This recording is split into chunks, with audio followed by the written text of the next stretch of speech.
আসসালামু আলাইকুম এভরিওয়ান। অভিমানী মন গল্পের তৃতীয় পার্ট। তো চলো বেশি কথা না কইয়া গল্প শুরু করা যাক। এতদিন নিজের ছেলে মেয়ের কোনো খোঁজ খবর নেয়নি, আজকে মেয়ের বিয়েতে নামের আগে মৃত বলাই পিতার পরিচয় নিয়ে এসেছেন। আমি সহ বিয়ে বাড়ির সবাই আমার পিতা নামের বেঈমানটাকে অপমান করে অনেক কথাই শুনিয়ে দিলাম। আপু বলল, ভাই হাজার হলো উনি আমাদের বাবা, আমাদের জন্মদাতা। আমি বললাম, আপু তুই চুপ কর, উনি আমাদের কিসের বাবা? জন্ম দিলেই কি বাবা হয়ে যায়? উনি পিতা হিসাবে কি দায়িত্ব পালন করেছেন যে আমাদের পিতা হবেন উনি? আমার পিতা ও মাতা একমাত্র তুই, আর কেউ না। একটু পর উনি সহ আমার সৎমা চলে গেলেন। আপু এসে আমাকে জড়িয়ে ধরে কান্না করলেন। মাসুদ ভাইয়া এসে বললেন, লাবণ্য শান্ত হও। কাজী আবার আপুর বিয়ের কাজ শুরু করে দিলেন। বিয়ে পড়ানো শেষ, এখন খাওয়া দাওয়া হবে। আমি একটা জিনিস ভেবে পাচ্ছি না, মিতুকে সেই সকালে আপুর সাথে রুমে দেখলাম, ও কোথায় গিয়েছে? মনে মনে খুঁজছি কিন্তু পাচ্ছি না। অতপর মিতু সহ ওর বান্ধবীদের দেখা মিলল খাবার টেবিলে।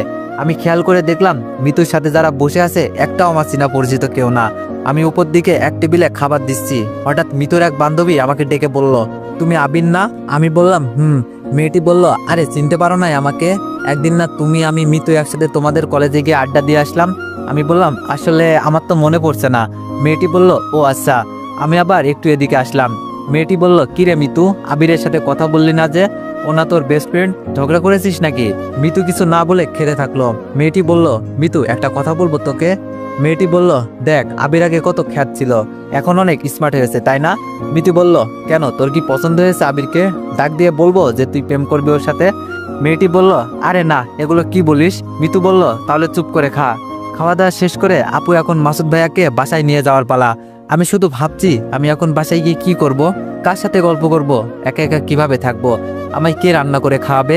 কিছু না হতেই কে এসে ভাই ভাই করে ডাকবে? আপু অনেক কান্না করলেন, কিন্তু আমি চাইলেও আপুর মতো করে চিৎকার করে কাঁদতে পারলাম না। শুধু দু চোখ বেয়ে জল বেয়ে পড়লো। আমি আপুকে বিদায় দিলাম। একে একে সবাই হোটেল থেকে বিদায় নিল।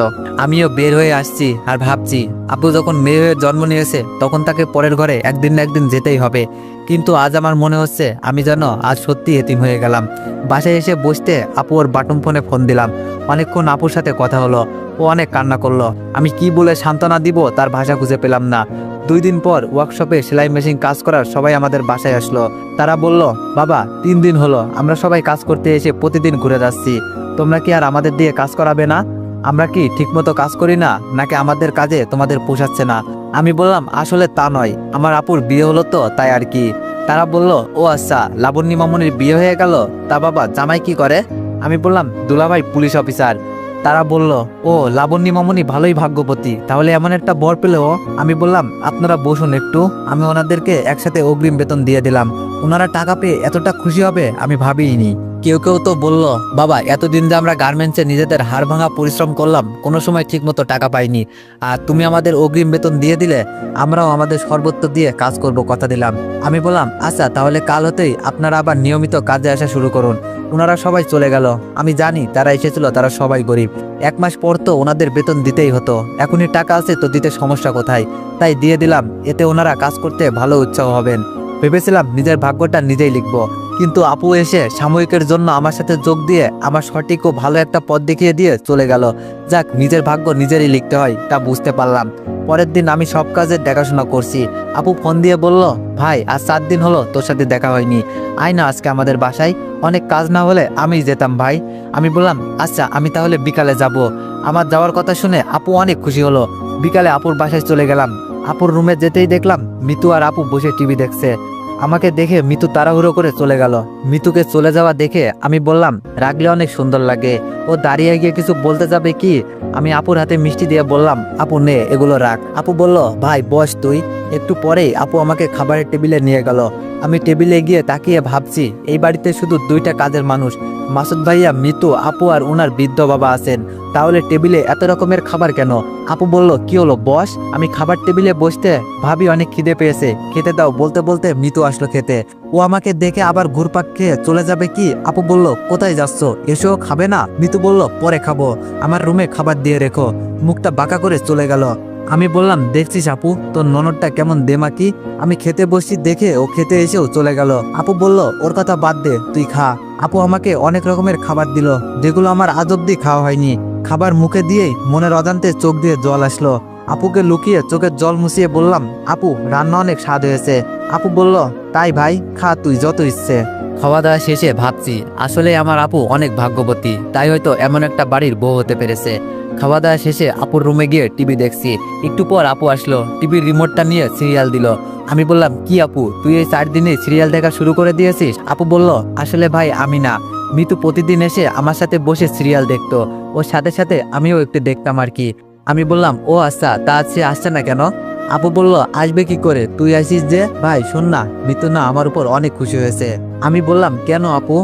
আপু বলল, ওই যে অপু কেমন তা ও তো আমার জন্যই বুঝতে পেরেছে। ও একটু রাগী হলেও ওর মনটা অনেক ভালো রে ভাই। জানিস না সারাদিন আমার সাথে কত মজা করে। তোর ভাই অনেক রাতে বাসায় ফিরে ততক্ষণ আমার কাছে এসে বসে থাকে। ওর মনটা না অনেক ভালো। আমি আপুর দিকে তাকিয়ে মনে মনে বলছি, আপু তুমি তো মাত্র কয়দিন হলো ওকে চিনছ, আর আমার তো ওর সাথে কতদিনের সম্পর্ক। কিন্তু আপু হঠাৎ করে মিতুর গুণগান নিয়ে পড়লো কেন? আমি যে মিতুকে পছন্দ করি তাও জানতে পেরে গিয়েছে নাকি? সিরিয়াল দেখা শেষে আপু বলল, ভাই যাই, মিতুকে ওর রুমে খাবারটা দিয়ে আসি, তুই বস। আপু খাবার দিয়ে আসলে জানতে চাইলাম, মাসুদ ভাই কখন আসবে? আপু বলল, ওর আসতে রাত হবে, চল পাশের রুমে তোর থাকার ব্যবস্থা করা আছে। আমি আপুর সাথে গিয়ে শুয়ে পড়লাম। আপু চলে গেল। শুয়ে শুয়ে বলছি, মিসেস মিতু, তুমি যতই আমার থেকে দূরে সরে থাকার চেষ্টা করো না কেন, এবার থেকে 2 দিন পর পর এই বাসায় আসবো আর তোমাকে জ্বালাবো, দেখি তুমি কি করো। এই বাসায় আসার অধিকার এখন আমি পেয়ে গিয়েছি। একটু পর বাইরে মাসুদ ভাইয়ার গাড়ির শব্দ পেলাম। ভাই হয়তো এসে গেছে। আমি পাশের রুমে শুয়ে শুনছি। ভাই আপুকে বলছে, কই তোমার ভাইকে যে ফোন করে সকালে আসতে বললে ও আসে নাই? আপু বললাম, এসেছে। মাসুদ ভাই বলল, কোথায়, ডাকো শালাবাবু প্রথম আসলো বাসায়, একটু গল্প করি বসে। আপু বলল, ও পাশের রুমে ঘুমাচ্ছে। মাসুদ ভাই বলল, ও ঘুমিয়ে গিয়েছে নাকি, তাহলে ডেকো না। আপু বলল, না ঘুমায়নি, তোমার জন্য বসে থেকে থেকে এই মাত্র গেল। ভাইয়া আমাকে শালাবাবু বলে ডাকলেই আমি উঠে গেলাম। কিছু কথাবার্তা বলার পর উনি বললেন, কালকে তোমরা 2 জন আমার সাথে একটু থানায় যেও, তোমাদের আব্বু জেলে। আমি কিছু বলতে যাব কি, আপু বলে বসলো, আব্বু জেলে মানে কি হয়েছে আব্বুর? মাসুদ ভাই বলল, তোমার সৎমা আর উনার বাবা, তোমার আব্বুর দ্বিতীয় পক্ষ ছেলে মেয়ে রয়েছে জানতে পেরেছেন। তোমার আব্বু ওনাদের মিথ্যা কথা বলা ও সব গোপন রাইখা ওনাকে চোরের অপবাদ সহ আর কিছু মিথ্যা মামলা দিয়ে পুলিশে ধরিয়ে দিয়েছে। আপু মাসুদ ভাইকে বলল, তুমি আমার আব্বুকে জেলে দিতে পারলে? মাসুদ ভাই বলল, আমার হাত আইনে বাঁধা। আমি বুঝলাম না আপু এত অস্থির ও কান্না করছে কেন। ওনাকে জেলে দিয়েছে তো কি হয়েছে, উনি তো আমাদের কাছে মৃত, ওনার যেমন কর্ম তেমনই ফল পেয়েছে। আপুর কান্নাটা বেড়েই গেল। মাসুদ ভাইয়া ও আমি আপুকে সান্ত্বনা দিয়ে রুমে চলে আসলাম। পরের দিন সকালে উঠতেই মিতু আমার রুমে কফি নিয়ে আসলো। আমি তো পুরোই অবাক, মিতু আমার জন্য কফি নিয়ে এসেছে, ব্যাপার কি? আমি উঠে বলতে লাগলাম, সকাল সকাল ঘুম থেকে উঠে কার মুখ যে দেখলাম, মনে হয় আজকের দিনটা একদমই বাজে যাবে। কই দেখি তো আজকে সূর্যটা কোন দিকে উঠেছে। আমার কথা শুনে মিতুর আগে কফি টেবিলে রেখে চলে গেল। আমি কফি খেয়ে দেখলাম আজকের কফির স্বাদটা একটু আলাদা। বিছানা হতে উঠে ফ্রেশে রান্নাঘরের দিকে যেতে দেখলাম মিতু রান্না করছে। কি ব্যাপার, মিতু কি রান্না করতে পারে নাকি শখের বসে রান্না করছে? আপু ও ভাইয়াকে দেখলাম বাসায় নেই। রান্নাঘরে গিয়ে মিতুর কাছে জানতে চাইলাম সব কোথায় গিয়েছে। ও আমার কথা শুনেও না শোনার ভান করলো। আমি আবারও বললাম, তবুও না শোনার ভান করলো। ইচ্ছে করছিল কাছে গিয়ে ওই দিনের মতো চুলের মুঠি ধরে 2টা চর বসিয়ে দিই। মাসুদ ভাইয়াকে ফোন দিলে উনি ফোন ধরছে না। পরে বাড়ির বাইরে এক কাজের মানুষের কাছে জানতে চাইলে বললেন, ওনারা হাসপাতালে গিয়েছে, কে যেন অসুস্থ তাই দেখতে। কোন হাসপাতালে গিয়েছে যে আমাকে বলে যায় নাই, আমি তো তা জানি না। রুমে চলে আসতে রান্নাঘরে উকি মেরে দেখি রান্না প্রায় শেষ। আমি বললাম, মিস মিতু, এতদিন তুমি আমার সাথে কথা বলো নাই, দেখি আজ কথা বলো কিনা। রুমে গিয়ে দরজা দিয়ে অন্য মুখে আমি শুয়ে রইলাম। শুয়ে শুয়ে ভাবছি কখন মিতু এসে আমাকে বলবে, উঠ রান্না শেষ, খাবার রেডি, চল খাবি। একটু পর বুঝতে পারলাম মিতু আমার রুমে প্রবেশ করেছে। ও এসে আমাকে কিছুই বলছে না, কি যেন করছে। আমি ঘাড় ঘুরিয়ে দেখি ও সব খাবার আমার রুমে নিয়ে এসেছে। সব রেখে ও চলে গেল। আমি জিব্বাতে কামড় মেরে বলছি, তুই যদি আমার বোনের ননদ না হতি তাহলে আজ এই সুযোগটা মিস করতাম না।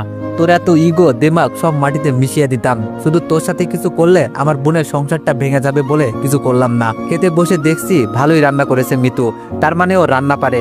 আর যদি নাই পারে তাহলে মাসুদ ভাইয়াকে কে রান্না করে খাইয়েছে? নিশ্চয়ই মিতুই।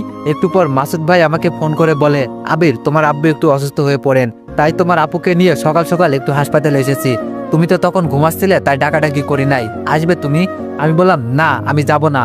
আচ্ছা রাখি বলে মাসুদ ভাই ফোন রেখে দিলেন। আমি শুয়ে টিভি দেখছি আর ভাবছি উনি আমার কে যে দেখা করতে যাব, আর উনি আমার কেউ নয়। শয়তানি করে টিভির ভলিউমটা বাড়িয়ে দিলাম। ভাবছি মিতু এসে বিরক্ত হয়ে কিছু বলবে। কি হলো, ও আসছে না কেন? রুম থেকে বের হতে দেখলাম মিতুর বান্ধবী এসেছে। আপুর বিয়ের দিন যেই মেয়েটা আমার সাথে কথা বলেছিল ওই মেয়েটা এসেছে। গিয়ে দেখি একটু ভাব জমানো যায় কিনা। আমি বললাম, হাই কেমন আছেন? মেয়েটি বলল, আরে আবিদ তুমি? ভালো আছি, তুমি কেমন আছো? আমি বললাম, এই তো ভালো। তা কখন এসেছেন? মেয়েটি বলল, এই তো 5 মিনিট। আর তুমি আমাকে আপনি করে বলছো কেন? বুঝলাম অল্পতেই এটাকে পটিয়ে ফেলা যাবে। আচ্ছা, আপনি বলাই আমার অভ্যাস, তো এখন থেকে তুমি করেই বলছি। মিতুর বান্ধবীর সাথে জমিয়ে গল্প করতে শুরু করে দিলাম। মিতু উঠে বলল, তুই বস, আমি ফাইলটা আর কপিটা নিয়ে আসছি। মিতু চলে গেল, আমিও গল্প করতে থাকলাম। একটু পর মিতু একটা ফাইল আর কপি নিয়ে আসলো। আমি কপি খেতে খেতে বললাম, কিসের ফাইল এটা? মেয়েটি বলল, আমি আব্বুর থানার পাশ দিয়েই যাব, তাই আব্বুর থানা থেকে ফোন করে আমাকে বললেন মিতুর ভাই আজকে থানায় আসবেন না, ফাইলটা নিয়ে যেতে, তাই এসেছি আর কি। আমি বললাম, তার মানে তোমার আব্বু পুলিশ? মেয়েটি বলল, আব্বু থানার এসআই। আমি কপি হাতে উঠে আসতে ওর বান্ধবী বলল, কি হলো, কোথায় যাচ্ছেন? আমি বললাম, না আসলে আমার একটু কাজ আছে আর কি। উঠে আসতে মিতু মুচকে হাসি দিল। ও হয়তো বিষয়টা বুঝতে পেরে মনে মনে বলছে, এখন উঠে পালাচ্ছিস কেন? মারবি না লাইন? পটাবি না আমার বান্ধবীকে? আমি রুমে এসে কফি খাচ্ছি আর ভাবছি, তার মানে মিতুর ভাইকে মিতুর বান্ধবীর বাবাই ওই দিন আমায় অ্যারেস্ট করতে বলেছিল। ভাগ্যিস আমি বেশি দূর এগোইনি, তার আগেই সব জানতে পেরে গিয়েছি। একটু পর আপু আসলো। আপুর মনটা খারাপ, তাই অন্য কিছু না বলেই বললাম, আপু আমি বাসায় চলে যাব। আপু কিছু বলার আগেই মিতুর বান্ধবী বলল, চলুন আমি আপনাকে আমার গাড়িতে ড্রপ করে দিয়ে আসি। যেই ভয়ে চলে যেতে চাচ্ছি সেই ভয়টাই আবার আমার সাথে যাবে বলছে। আপু বলল, আজকের রাতটা থেকে যা, কাল সকালে যাস, তোর ভাই বিকালে একটু ঘুরতে নিয়ে যাবে। আমি ওকে বলে রুমে চলে গেলাম। বিকালে ভাইয়া আপু মিলে অনেক ঘোরাঘুরি করলাম। মাসুদ ভাইয়া বেশ কিছু আমাকে শপিং করে দিলেন। উনি বললেন, তোমরা বাসায় যাও, আমার একটু থানায় কাজ আছে। আমি আর আপু চলে আসলাম। কিছুক্ষণ পর আপু এসে আমাকে খাবার জন্য ডেকে নিয়ে গেল।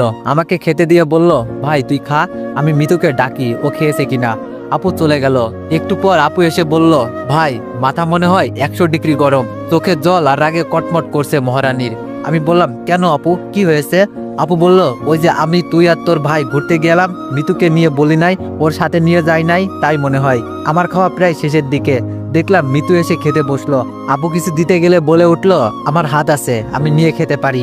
আপু আমার দিকে তাকিয়ে মুচকে হাসি দিল। আমিও বুঝলাম মিতুর মটকাটা আজ বেশ গরম, ওকে কিছু বলা যাবে না। খাওয়া দাওয়া শেষ, আপুর সাথে বসে টিভি দেখছি আর গল্প করছি। একটু রাত হয়ে গেল, আমি আমার রুমে ঘুমাতে চলে আসলাম। শুয়ে ঘুমিয়ে পড়লাম। মাঝরাতে একটু একটু বুঝতে পারছি আমার বুকের উপর বারবার কে যেন হাত রাখছে। আমি ঘুমের ঘরে সরিয়ে দিচ্ছি, তবু আবার হাত দিচ্ছে। আমার ঘুম ভেঙে গেল। পাশে কেউ আছে কিনা হাত দিয়ে দেখতে গিয়ে দেখলাম কে যেন শুয়ে আছে। আমি লাফ দিয়ে উঠে টেবিল ল্যাম্পটা জ্বালিয়ে দিলাম। এ কি মিতু, তুই? মিতু ওর মুখে হাত দিয়ে বলল, একদম চুপ থাক। আমি বললাম, তুই আমার বিছানায় কেন মিতু? আর রুমের দরজা তো অফ, কি করে ভিতরে আসলি তুই? মিতু বলল, তোর আগে এসেছি, আর কি জন্য এসেছি সেটা এখন বুঝাবো তোকে।